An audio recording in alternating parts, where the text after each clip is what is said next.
Hello friends, this is प्रिया गुप्ता। और आज की क्लास में हम पढ़ेंगे पास्ट इंडेफिनिट टेंसेस। इससे पिछली वीडियो में हमने पढ़ा था present indefinite tenses. If you have not seen that video, so you can go on the channel and see watch that video.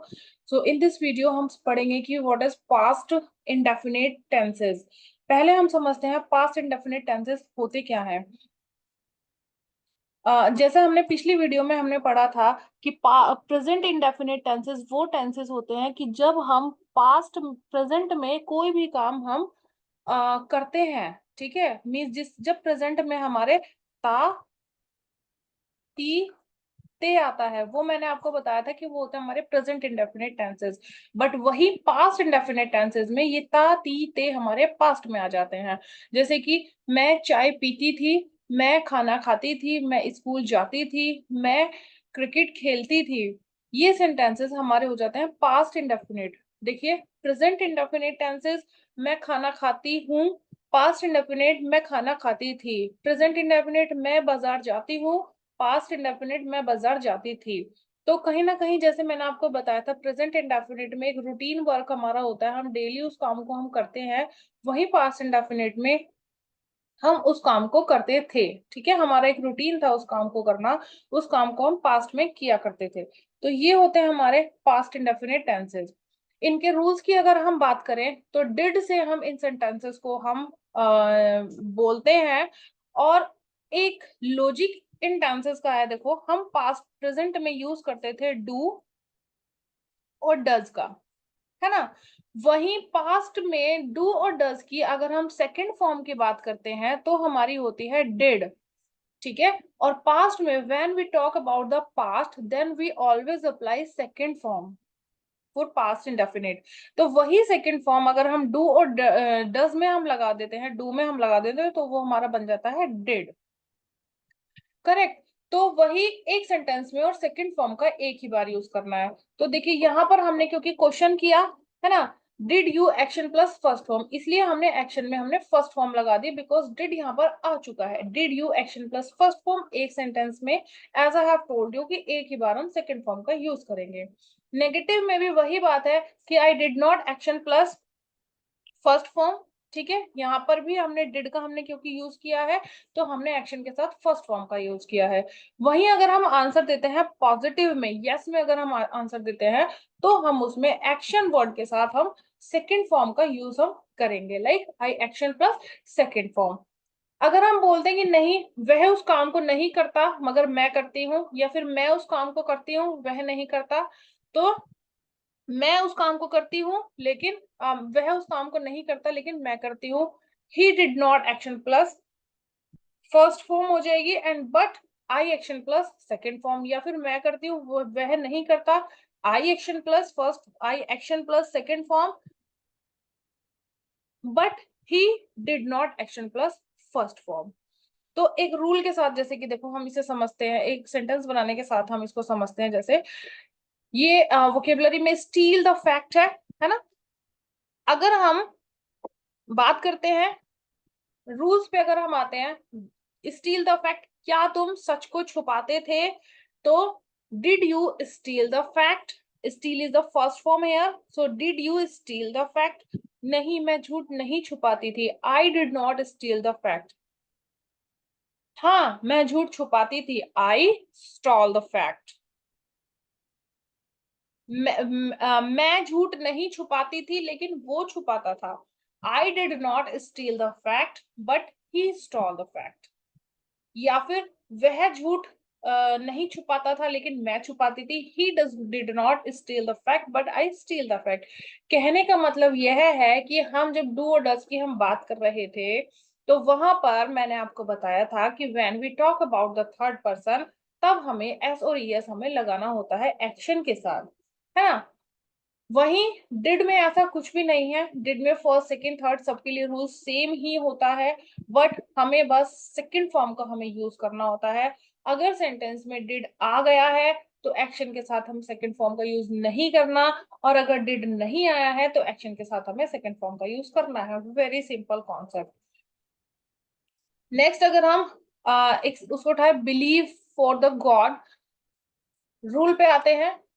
Did you believe for the God, या फिर third person हम लेते हैं, did she believe for the God, she did not believe for the God but I believe for the God, I believed for the God. या फिर did you believe for the God, no I did not believe for the God but my mother believed for the God. समझ में आया? तो इसी तरह से हमें सेंटेंसेस बनाने हैं, जैसे attack enemy, did you attack enemy, no I didn't attack enemy but my friend attacked on enemy.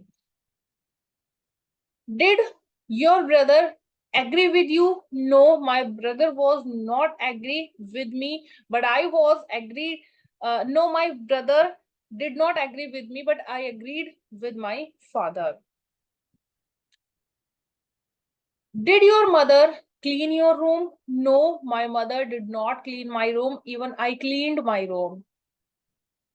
Did you throw the garbage at my house? No, I did not throw the garbage at your house, but I think she threw the garbage at your house. तो ये vocabulary है और इसको मिलाकर के sentences आपको बनाने हैं। रूल आपके सामने गिवन है, इन रूल को मिलाकर के आपको ये एक्शन वर्ड के साथ आपको सेंटेंसेस बनाने हैं।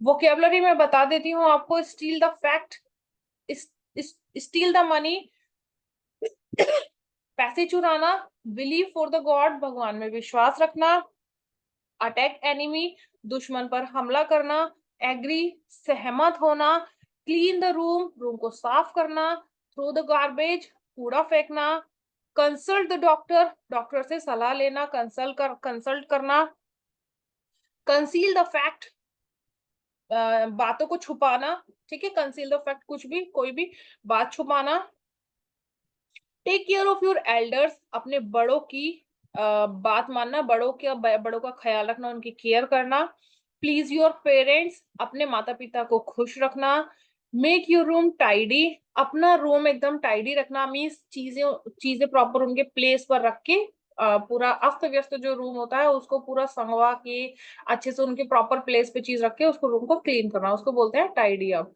That is the difference between clean the room and tidy up the room. Clean the room means झाड़ू पोछा, डस्टिंग ओनली, सफाई, but tidy up the room चीजें इधर उधर जो बिखरी हुई हैं उनको भी उनके प्लेस पर रख के रूम को डस्टिंग, सफाई and all. Copy in exam, exam में नकल करना, कैच द बस, बस पकड़ना, लूज द पर्स, पर्स खो देना, फेस द प्रॉब्लम, प्रॉब्लम को फेस करना। तो ये आपके पास एक्शन वर्ड है टोटल, इनको मिला करके आपको सेंटेंस बनाने हैं। अब हम देख लेते हैं कि कुछ कॉमन सेंटेंसेस जो हम डेली यूज में हम स्पीक करते हैं उन सेंटेंसेस को हम देखते हैं। He has been released on bail, उसको बेल पर छोड़ दिया गया। जैसे the accused were released on the bail, accuse को बेल पर छोड़ दिया गया। You should keep your nose out of other affairs, तुम्हें अगर प्रॉपर मैं आपको बताना चाहूँ, तुम्हें दूसरे के झगड़ों में नहीं पड़ना चाहिए, ठीक है, दूसरों का मैटर है उनको सुलझाने दो, तुम्हें किसी के जैसे बोलते हैं ना, दूसरों के झगड़ों में तुम्हें नहीं पड़ना चाहिए, तुम अपने आप को दूर रखो उन झगड़ों से, तुम क्यों उन झगड़ों में पड़ते हो, ठीक है, you should keep your nose out of other affairs. Don't get my nerves, don't get on my nerves, मुझे गुस्सा मत दिलाओ, होता है ना, मुझे चिड़चिड़ा मत करो, मुझे गुस्सा मत दिलाओ, don't get on my nerves. A strict watch was being kept on the murderer, जो मर्डरर था, जो खून करने वाला था, मर्डर करने वाला था, उस पर कड़ी निगरानी रखी जा रही है। If doctor had come in time, the patient would have been saved. अगर डॉक्टर टाइम पर आ जाते तो पेशेंट बच जाता। It is selling like a hot cake, यह धड़ाधड़ बिक रहा है। जैसे कि कोई भी चीज ले लेते हैं, जैसे ये सूट है, कोई ड्रेस के डिजाइन है, ये इतना फैशन में है कि ये तो धड़ाधड़ बिक रहा है। This suit is selling like a hot cake, है ना। The doctor clean the wound and dressed it. Doctor ने जख्म को साफ किया और उस पर पट्टी बांध दी। इट इज कस्टमरी, ये है कस्टमरी है मीन्स रीति रिवाज है, जैसे होता है ना कि कुछ भी रिचुअल्स होते हैं हम उसको फॉलो कर रहे हैं तो हम उसको बोल सकते हैं इट इज कस्टमरी, ये है रीति रिवाज है। जैसे हिंदू का अलग होता है, किसी का अलग होता है, हम जाते हैं एग्जाम्पल के लिए हम होली पे जाते हैं उसकी पूजा करते हैं, तो अगर कोई पूछता है ये क्या है, हम बोल सकते हैं इट इज कस्टमरी, ये हमारे कस्टम है, ये हमारे प्रथा है, इट इज प्रथागत। Why are you after me, तुम मेरे पीछे क्यों पड़े हो, ठीक है। गो इजी ऑन हिम, उस पर ज्यादा गुस्सा मत करो, शांत हो जाओ, धीरे से उससे बात करो, गो easy on him. So it was enough for today class. I hope you like the class. If you like the video, please like this video and subscribe my channel. See you tomorrow. Keep watching. Bye.